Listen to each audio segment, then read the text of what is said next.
It's no secret that film photography has been on an insane comeback over the past few years. Today, in this video, we're going to talk about 5 films that need to come back, or else. Ooh, that was vaguely threatening. I don't know what the or else is.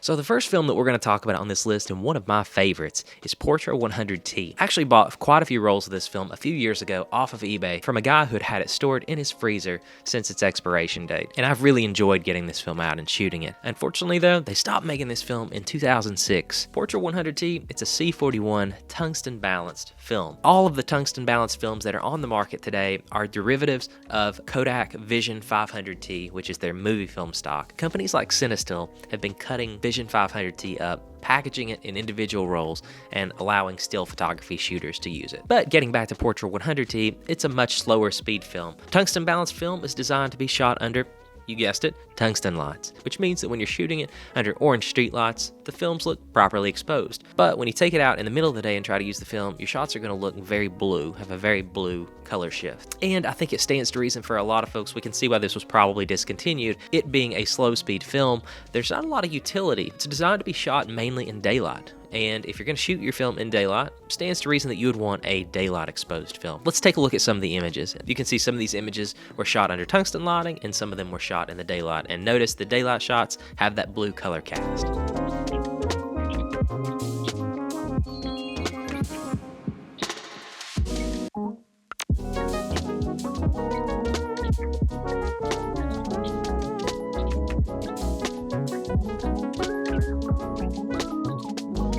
Moving on to what I think is one of the most cool films ever made, and probably that's due to its advertising, but that's Ektar 25. Speaking of that advertising, Kodak would boldly claim this to be the sharpest 35mm film ever produced, and a magazine called Modern Photography actually put the film to its test, and the film actually held up to those claims relatively well. And check out some of Kodak's advertisements. The gimmick that they used to advertise this film and its sharpness and high resolution were that they would show you a really small cutout of a much larger image, and then as you would flip the pages in the magazine, that it would be a 3-page advertisement or a 2-page advertisement, you would see that image be unveiled. So you would start with like a man climbing on a rock face, you'd see like the middle part of the image, and then you'd see the full-blown image where you can't even tell that there's a man climbing on the rock face because he's so small. And Kodak would say the most amazing thing about this image is that it's actually a small cutout of a much larger image.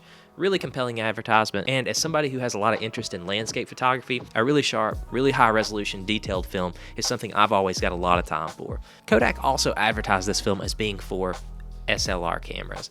And that sounds pretty pretentious, but there was actually a very practical reason why they advertised it this way, and that's because casual point-and-shoot cameras don't have the ability to meter for ISO 25. Usually their ISO started at 100, so the film wouldn't work properly. Everything would be too dark if you used Ektar 25. And one can envision many uses for Ektar 25. Seems like it would lend itself to macro photography or medical photography or landscape photography, any use that would demand a really high resolution output. But Ektar 25, can we have it back, please? Comes to the time in the video where we have to talk about a recently deceased film, and that's a moment of silence, Fuji Pro 400H. Those of us who have spent much time at all shooting portraits have either downloaded a preset or tried to replicate the look of Fuji Pro 400H in some capacity. And maybe some of you guys are out there trying to do this and you don't even know it. Fuji Pro 400H has that very distinctive shifting the greens to blues, very cool color cast, and it looks absolutely exceptional when it's slightly overexposed. This is the film known and loved worldwide by wedding photographers. There are photographers even recently who bought into the Contax medium format film system just to shoot Fuji Pro 400H. So when Fuji announced this film's discontinuation back in 2021, everyone was understandably pissed. This was a C41 film with slightly cool color characteristics, and that was due primarily to Fuji's innovative 4th color layer. And sadly, it would be that 4th color layer that would actually lead to the discontinuation of the film. When Fuji was asked why they discontinued Pro 400H, they cited the difficulty in securing the materials to produce that 4th color layer. So it's a little ironic that the thing that led to the film having such a unique look was also the thing that led to it being discontinued. But I've still got a few rolls of Fuji Pro 400H in my freezer in medium format, and I'm saving them for a rainy day. But Fuji Pro 400H, I think we would all love to see that dude come back. Getting to a film that I just recently made a YouTube video all on its own, and I'll link that in the description, but that's Kodachrome. Kodachrome was produced in the 1930s. Kodachrome was produced in the 1930s, and it continued production all the way until the 2010s. And in fact, there's a documentary out there about Dwayne's photo and the development of the last few rolls of Kodachrome. And the film eventually stopped being developed because Kodak stopped making the chemicals. Kodachrome used the K14 process, and the K14 process is really long, really convoluted, and involved no less than 16 steps. It was very expensive, and the chemicals used to complete the K14 process were also toxic. So unlike several of the films on this list, there's some very good reasons why Kodachrome is no longer with us. It's very expensive to make, very expensive to develop, and some of the film chemicals were toxic. I say all that to make the point that it's really unlikely that we see Kodachrome in its original incarnation ever come back. It's just unlikely that Kodak brings back the K14 process just so we can develop this one film. There is probably an avenue for Kodak to make money on the film. Originally, Kodak priced the development into Kodachrome, right? You'd pay almost twice as much for the roll of film. I think it equated to about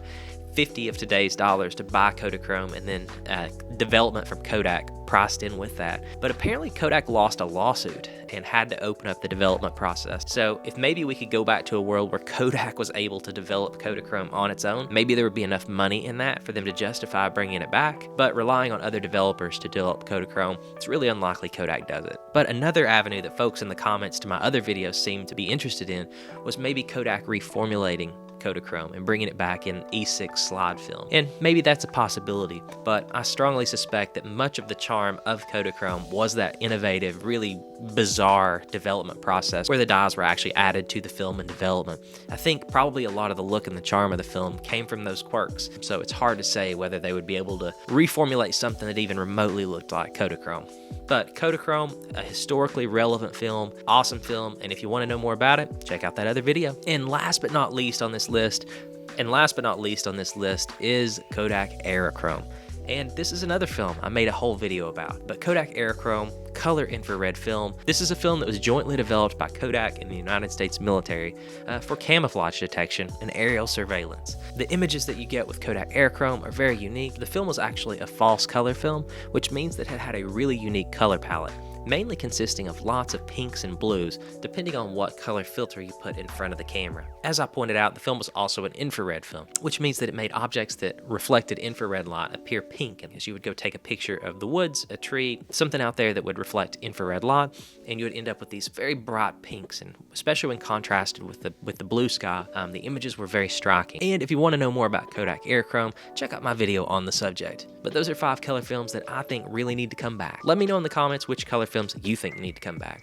But as always, guys, thanks for watching.